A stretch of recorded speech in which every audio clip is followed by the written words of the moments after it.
Alors le projet Afro, c'est un projet en fait, qui concerne la culture du cheveu afro en fait, qui a émergé dans les débuts des années 2000 et qui a pris de beaucoup d'ampleur depuis 2013-2014, voire 2012, où beaucoup de femmes et d'hommes, mais majoritairement des femmes, elles ont en fait décidé d'arrêter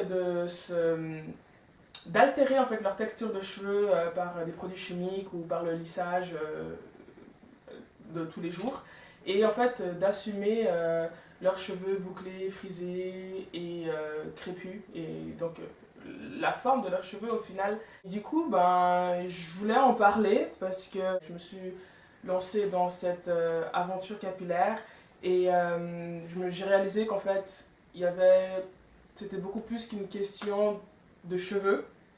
Il y a toute une question identitaire aussi derrière. Et du coup, ben, ça m'intéressait en fait d'avoir l'opinion et de connaître en fait les histoires d'autres personnes.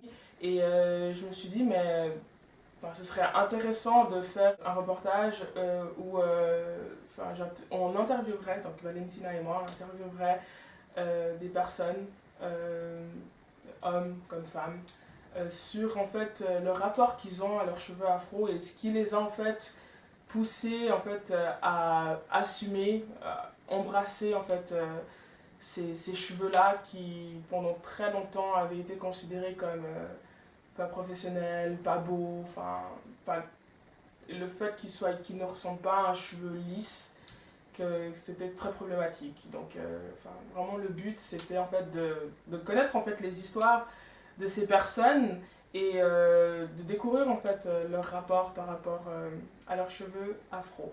Puis je crois que finalement en Suisse, c'est pas une chose dont on parle beaucoup. Ouais, c'est pas très répandu. Des reportages sur, finalement, même de manière très générale, sur la population afro, afrodescendante en Suisse. Moi, j'ai pas l'impression que c'est quelque chose qui est hyper. C'est pas, non, on n'en parle pas beaucoup. Si on compare ça par exemple à la France, ouais, ou même les États-Unis, aux États-Unis ou même maintenant le Brésil, c'est vrai que les afrodescendants en Suisse, on en parle très peu.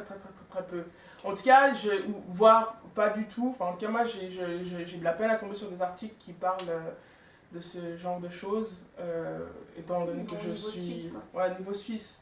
Étant donné que je suis afrodescendante, je pense que ça se voyait. Non. Ça concerne en fait toutes les personnes afrodescendantes et de dire que on existe quoi. Enfin, en Suisse, il y en a, il y a quand même on est peut-être peu, mais il y a quand même une population afrodescendante qui est quand même là, qui est quand même présente et qui fait partie en fait de la population, et ce serait du coup intéressant aussi d'un peu de parler des choses dont ils peuvent s'identifier facilement. Cette idée, elle nous est venue lors d'un brunch qu'on avait décidé de faire un matin à la gare, au pain quotidien. Et finalement, une chose en entraînant une autre, les heures ont passé, on a parlé de plein de trucs. Je me souviens, un des premiers trucs qui est venu dans la conve, c'était le racisme anti-blanc. Ouais. Je mets des guillemets, certains comprendront, d'autres pas. Et après, on a commencé à parler d'afroféminisme, de féminisme intersectionnel. Et c'est là où ce projet-là, enfin, même pas le projet a émergé, mais on a parlé des cheveux, sur les expériences que toi, tu as pu avoir par rapport à tes cheveux, les expériences que tu as maintenant avec tes cheveux, les expériences que tes potes ont eues, que mes potes ont eues, et les choses en fait qui vivent encore actuellement. Et puis on a parlé de tes expériences, des nanas qui te mettaient la main dans les cheveux, tes potes, de ma nièce aussi qui s'était pris la main dans les cheveux dans un supermarché. Et là, on a parlé d'articles, et finalement, c'est parti sur la vidéo.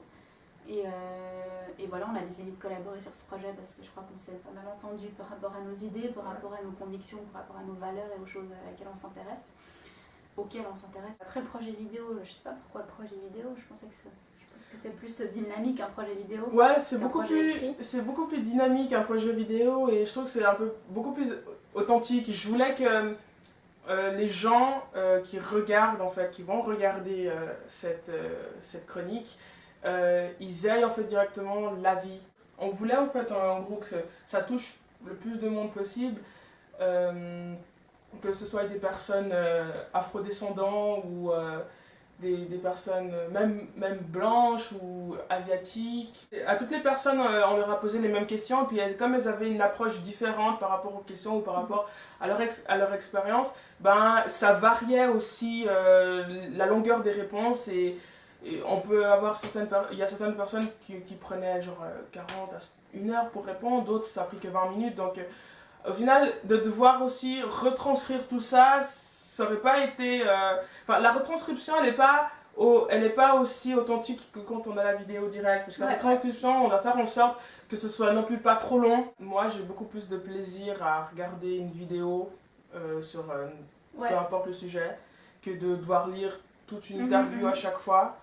Et du coup, c'est pour ça que le projet vidéo, en fait, est venu comme ça, parce que c'était beaucoup plus simple et beaucoup plus vrai au final. Puis après, les idées, je crois qu'elles ont émergé quand on se lance dans le projet. À chaque fois, ça arrive. C'est comme quand t'écris une disserte ou n'importe quoi. Ben, les idées, au fur et à mesure que t'écris, au fur et à mesure que tu fais le travail, ben, ça arrive en fait. C'est là que ça émerge en fait, toutes ces idées-là. Je crois qu'au sein de la case, peut-être une vision vachement plus, disons, utilitariste, ou je sais pas trop comment dire ça, mais ou expérimentale, c'est qu'il n'y a pas vraiment de vidéo. Ouais, il n'y a pas vraiment de vidéo qu'on fait nous, à part des playlists. Voilà. Donc voilà. Donc en fait, en gros, ce projet, on l'a fait dans le cadre de La Case, qui est un site culturel lausannois, dont je suis la fondatrice et dont Valentina est l'éditrice. Elle s'occupe notamment des éditos. Lisez mes éditos, ils sont trop bien. Ils sont vraiment cool. Non, sérieusement, ils sont cool, ils donnent à réfléchir. Et du coup, ben, je m'étais dit que ce serait une bonne idée de faire une sorte de chronique. Je voulais un gros projet société. Je me disais, pour l'été, ça peut être cool d'avoir une série. Et du coup, je me suis dit, ben, ce serait comme c'est un mouvement qui commence gentiment à émerger. J'aime pas tellement parler de mouvement, parce que pour moi, un mouvement, ça dure un certain temps. Et j'ai un peu l'impression qu'un mouvement, ça dure un certain temps. Et qu'après, c'est fini. Et qu'après on passe à autre chose. Voilà. Non, là j'ai pas l'impression que c'est vraiment un mouvement, ça aurait plutôt dire que c'est une nouvelle ère où les femmes comme les hommes qui ont un type de cheveux afro, ben, s'assument, parce que ben, la beauté, comme on dit, c'est très relatif, et il n'existe pas qu'un seul standard. Mais oui, donc on espère que ça touchera un maximum de gens possible, que ça parlera à un maximum de gens possible, que ce soit des noirs, des blancs, des métis, des asiates, des latinos, des arabes, on s'en fout. Mais si la vidéo vous parle, si le projet vous a parlé, et que vous avez des idées, des critiques, vous avez envie de nous offrir 100 balles, pourquoi pas, hein? Faut soutenir, quoi. Mais voilà, ben, c'était ça aussi l'idée du projet, de toucher un maximum de gens. Ouais, clair, toucher un maximum de gens, et puis montrer à ces personnes qui veulent se lancer dans cette aventure capillaire mais qui n'osent pas, qu'elles sont pas seules. Voilà, je crois que les premiers gens visés, c'est quand même les gens qui ont des afros, quoi. Et après ça peut être aussi pour des personnes aussi d'autres ethnies, de type aussi caucasien, qui se rendent compte en fait que c'est peut-être ce que c'est d'avoir une afro aussi. Et ces personnes, elles peuvent aussi se rendre compte qu'on n'a pas non plus la même approche avec nos cheveux, parce que ben, au final, comme j'ai dit, il y a beaucoup de questions identitaires là-dedans, et puis du coup ça peut faire réfléchir un peu tout le monde au final. Ben, c'est vrai que premièrement, ça va faire beaucoup réfléchir les personnes de type africaine, caribéenne, donc métissées ou noires, mais ça n'exclut pas que des personnes de type asiatique ou caucasienne, ou je sais pas, se rendre compte aussi en fait de ce que c'est, et peut-être de se rendre compte aussi un peu que en fait, la société est faite de multiples et diverses personnes, et la beauté, il n'existe pas qu'un seul canevas au final. Faut pas être borné carré. On espère que ce trailer, cette introduction au projet vous a parlé. On espère que le reste va vous plaire. Et vous pouvez vous abonner, nous suivre sur Facebook. Donc sur Facebook, c'est La Case CH. Parce que c'est pas les seules vidéos qui vont qui vont sortir.